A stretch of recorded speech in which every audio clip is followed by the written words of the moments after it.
All right, this is going to be the easiest oil change I've ever done in my life on any motor, and I've been a mechanic most of my life. Predator 5000 from Harbor Freight. Just loosen these two screws here, the cover which is on the right hand side as you're looking at it. Take this cover off right here, and you'll find another cover down below right here. You just basically pop this off. Inside you will find a little thumb screw, no tools required, just like the filler cap. Basically pull that out.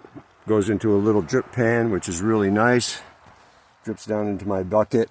I'm going to refill it right there till the oil is at the bottom of the threads. And that's going to be the quickest, easiest oil change I've ever done in my life.